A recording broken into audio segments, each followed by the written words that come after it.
Per anar desbloquejant aquesta zona del ventre, que moltes vegades la tenim com un bloc, i la dansa del ventre precisament.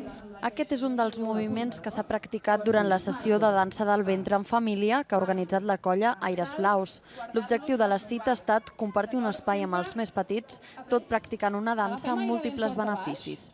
És dansa oriental o dansa del ventre en família. Què vol dir això? Que tothom està convidat a ballar.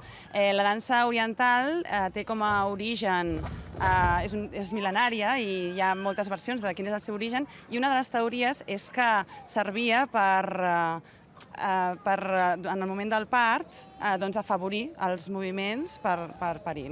És a dir, i a partir d'aquí també és veritat que la dansa del ventre va molt bé pel sòl pèlvic, va molt bé per les embarassades, durant el postpart, i si ho fem durant el postpart, doncs fem-ho també en família, tota la família. Celebrem l'alegria de viure a través de la dansa, tota la família, tots junts, perquè aquesta és la filosofia d'Aires Blaus, viure la festa major tots junts en família. A més, l'activitat ha comptat amb un espai de relax dedicat als més petits, per tal que aquests poguessin realitzar d'altres activitats en paral·lel a la sessió de dansa.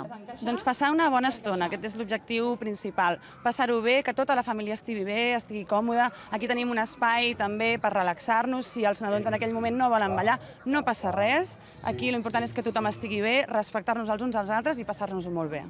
L'activitat que s'ha realitzat a la plaça Maluquer i Salvador ha plegat a nois, noies i també alguns infants que han gaudit de les activitats blaves pel matí de dissabte.